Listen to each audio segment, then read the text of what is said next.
मैं बरामदे में टहल रहा था।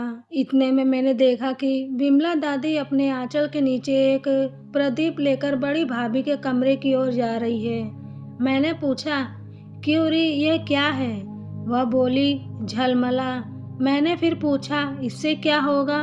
उसने उत्तर दिया, नहीं जानते हो बाबू, आज तुम्हारी बड़ी भाभी पंडित जी की बहू की सखी होकर आई है, इसलिए मैं उन्हें झलमला दिखाने जा रही हूँ। तब तो मैं भी किताब फेंककर घर के भीतर दौड़ गया। दीदी से जाकर मैं कहने लगा, दीदी थोड़ा तेल तो दो। दीदी ने कहा, जा, अभी मैं काम में लगी हूँ। मैं निराश होकर अपने कमरे में लौट आया। फिर मैं सोचने लगा, यह अवसर जाने न देना चाहिए। अच्छी दिल लगी होगी। मैं इधर उधर देखने लगा। इतने में मेरी दृष्टि एक मोमबत्ती के टुकड़े पर पड़ी। मैंने उसे उठा लिया और एक दिया सलाई का बक्स लेकर भाभी के कमरे की ओर गया। मुझे देखकर भाभी ने पूछा, कैसे आए बाबू? मैंने बिना उत्तर दिए ही मोमबत्ती के टुकड़े को जलाकर उनके सामने रख दिया। भाभी ने हंसकर पूछा, ये क्या है?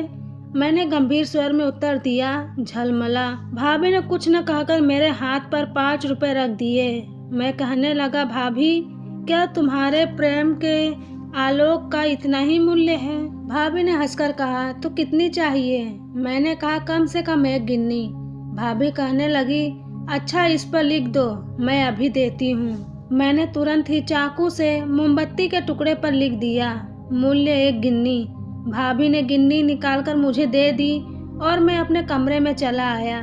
कुछ दिनों बाद गिन्नी के खर्च हो जाने पर मैं यह घटना बिल्कुल भूल गया। 8 वर्ष व्यतीत हो गए। मैं BLLB होकर इलाहाबाद से घर लौटा। घर की वैसी दशा न थी जैसे 8 वर्ष पहले थी। न भाभी थी, न विमला दासी। भाभी हम लोगों को सदा के लिए छोड़कर स्वर्ग चली गई थी और विमला कटगी में खेती करती थी। संध्या का समय था। मैं अपने कमरे में बैठा न जाने क्या सोच रहा था। पास ही कमरे में पड़ोस की कुछ स्त्रियों के साथ दीदी बैठी थी। कुछ बातें हो रही थी।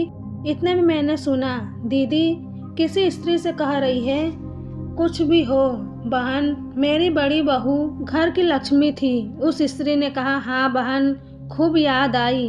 मैं तुमसे पूछने वाली थी, उस दिन तुमने मेरे पास सखी का संदूक भेजा था ना? दीदी ने उत्तर दिया, हाँ बहन, बहू कहीं गई थी, उसे रोहिणी को दे देना। उस स्त्री ने कहा, उसमें सब तो ठीक था, पर एक विचित्र बात थी। दीदी ने पूछा, कैसी विचित्र बात? वह कहने लगी, उसे मैंने खोलकर एक दिन देखा तो उसमें एक जगह खूब हिफाजत से रेशमी रुमाल में कुछ बंधा हुआ मिला। मैं सोचने लगी, ये क्या है? कौतूहलवश उसे खोलकर देखा। बहन कहो तो उसमें भला क्या रहा होगा? दीदी ने उत्तर दिया, गहना रहा होगा।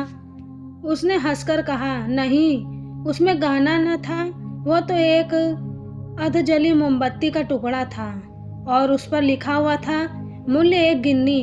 क्षण भर के लिए मैं ज्ञान शून्य हो गया। फिर अपने हृदय के आवेग को न रोककर मैं उस कमरे में घुस पड़ा और चिल्लाकर कहने लगा, वह मेरी है, मुझे दे दो।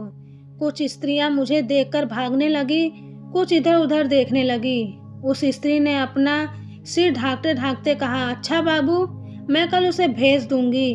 पर मैंने रात को एक दासी भेजकर उस टुकड़े को मंगा लिया। उस दिन मुझसे कुछ नहीं खाया गया। पूछे जाने पर मैंने यह कहकर टाल दिया कि सिर में दर्द है। बड़ी देर तक मैं इधर उधर टहलता रहा। जब सब सोने के लिए चले गए तब मैं अपने कमरे में आया। मुझे उदास देखकर कमला पूछने लगी, सिर का दर्द कैसा है? पर मैंने कुछ उत्तर न दिया। चुपचाप जेब में मोमबत्ती का निकालकर जलाया और उसे एक कोने में रख दिया। कमला ने पूछा, ये क्या है? मैंने उत्तर दिया, झलमला। कमला कुछ न समझ सकी। मैंने देखा कि थोड़ी देर में मेरे झलमले का क्षुद्र आलोक रात्रि के अंधकार में विलीन हो गया।